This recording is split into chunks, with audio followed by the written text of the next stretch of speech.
अरे से दो तू वैसे बड़ बड़ देखिए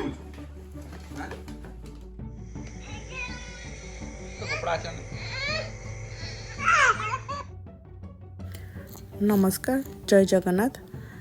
तो सकाल सकाल मु गाधि पाधिकी रेडी होची।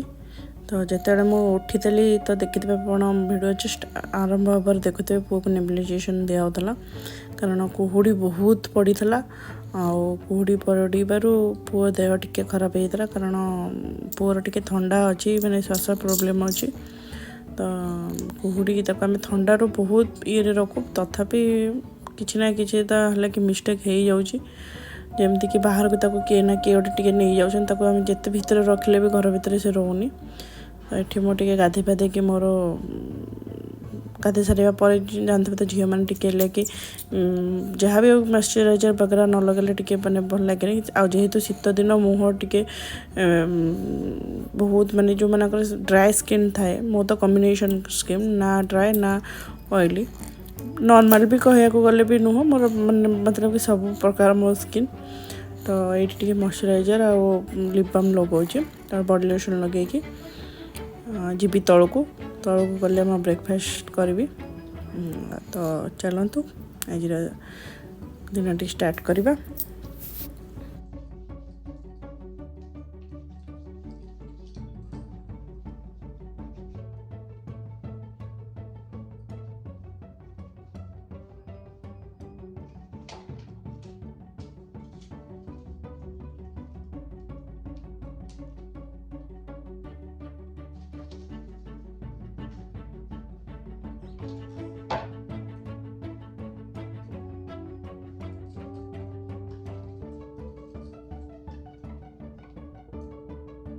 नौटा 9:30 बाजिले जाऊँगी तले ब्रेकफास्ट करने ब्रेकफास्ट कला पुआ को पु बोधे खाई सारे मौसी खुआई दे झील को खुआबे आसिक घर टे कि कम अच्छे बेडरूम क्लीन है बेडसीट फेडसीट चेंज होबार अच्छी चेंज करी। आज जेहेतु संडे बहुत सारा कम अच्छी जमती कि सफासफी करवा झड़ाझड़ी करवा संडे माने तो ही जानते सब सफासफी कम ही थाए। आगुरी संडे स्टूडेंट टाइम रे आगुरी संडे कहले चलो बुली जा कड़े इे बुली जा सियाड़े बुली जा किंतु मैरिज पर तो लाइफ एकदम हेल हो जाए। संडे मीन्स घर क्लीन कर झड़ाझड़ी कर सफासफी कर बस निजर स्किन केयर टिके नियो। ये मो चूड़ा भाजुची नाली चूड़ा टिके चूड़ा भजा चाहा खाइबी कारण आम ओडिया मानकर खाइबा चाहा सहित मु टिके चाहा सहित चाहा भी हो माने खाए चूड़ा हो मुड़ी हो ना आम सेव गांठिया जो ताकू पकईकि मु खाए चाहा सहित मत छोट बड़ खाए चाहा सहित ना कि ना रुटी भी खाए। ये चाहा टिके करके रखी पर चूड़ाटा भाजी सारा पर चाहा टाक आउ थे गरम कर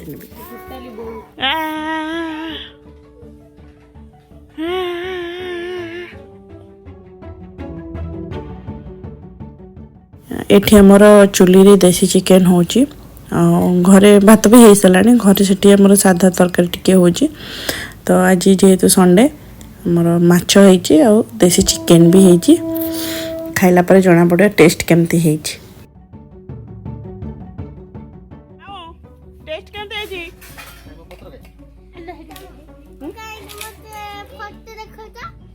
फोटो न वीडियो देखो टेस्ट केमती बोले जा बोले तो कैसे हम कर दोगे ओ तले देसी चिकन टा भलो टेस्ट है जे बढ़िया टेस्ट सांगा दे कदली पत्र खायर मजा अलगा हां तू बाजी खाइबुनी तो रब्बार ना मु भी खाइबो तो आज रब्बार तू खाइबुनी हां डेली सब वीडियो को ब्लॉग कर दे हैं डेली काली वाले वीडियो करलो ना नजर करते कार करते कार करलो जा मु खाउतलो वीडियो करतलो वर्षा नाही आज कल लोक करता इंस्टा देख तू रब्बारे खाउनु बोलता तो दिया एक सादा खाइबे आगे बंसी दे तो आधा पैसा दबो जहां जो 50 मु स्कूटी नहीं थन खाओ नहीं पत्थर उड़े दे दे खाई दे दे हां नका दे सारू दे ମୁଁ ବା ମାଙ୍କର କରିବି ଏଥର ଡେଲି ମା ଭିଡ଼ିଓ ଚୁଲିରେ ଯେଉଁ କରୁଛନ୍ତି ଚୁଲି ରୋଷେଇ ଦେଖେଇବି। କ'ଣ କହୁଛେ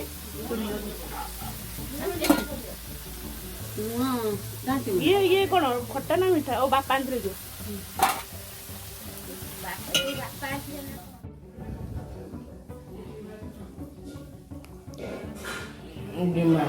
କ'ଣ କରିବ ଗିମା ଦବ ଏତିକି ଖାଇବି ତ ଚିକେନ୍ ଫ୍ରାଇ ଅଛି ଭାତ ତ ଖାଇଲୁନି ନିଜେ ହାତେ ନେଇକି ଭାତ ଦେଲି ପୁଣି ଗିମା ଦେଇଦେବ। ତ ଏଠି ବି ମୁଁ ବସିକି ଖାଇନେଲି କାରଣ ଦେଶୀ ଚିକେନ୍ ଖାଇବାର ଗୋଟେ ମଜା ଅଲଗା।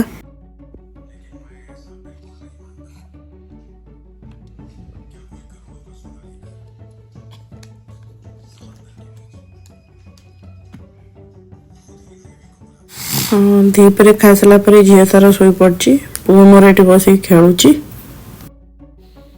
ଆପଣମାନେ ଭାବୁଥିବେ ହଠାତ୍ ମୁଁ କ'ଣ ପାଇଁ କାନ୍ଦିଲି, କାରଣ ପୁଅ ଦେହ ସଡନ୍ ଖରାପ ହେଇଗଲା। ମାନେ ଦ୍ୱିପହର ପର୍ଯ୍ୟନ୍ତ ଠିକ୍ ଥିଲା, ସନ୍ଧ୍ୟା ବେଳକୁ ତାର ଦେହ ବହୁତ ଖରାପ ହେଇଗଲା। ଇଏ ବି ଚାଲିଗଲେ, ମତଲବ କି ତାଙ୍କର କାମରେ ଗଲେ ରାଜସ୍ଥାନ। ଆଉ ଝିଅ ପୁଅ ଦୁଇ ଜଣଙ୍କୁ ସମ୍ଭାଳିବା ମୋ ପାଖରେ ବହୁତ ମୁସ୍କିଲ ହୋଇପଡ଼ିବ, କାରଣ ପୁଅ ଦେହ ବହୁତ ଖରାପ। ଆଉ ସକାଳେ ଟିକେ ନେବୁଲାଇଜେସନ୍ ଦେଇଥିଲୁ, ତାପରେ ବି ସନ୍ଧ୍ୟା ହେବା ମାତ୍ରକେ ତାକୁ ସଡନ୍ ମାନେ ଜ୍ୱର ପଳେଇ ଯାଇଥିଲା।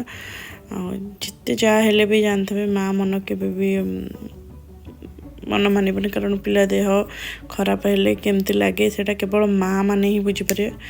ଆଉ ମୁଁ ରିଅଲାଇଜ୍ କରୁଛି, କାରଣ ମୋ ମା' ହେଲା ପରେ ବୁଝିପାରୁଛି ପିଲା କେତେ କଷ୍ଟ ପାଉଥିବ।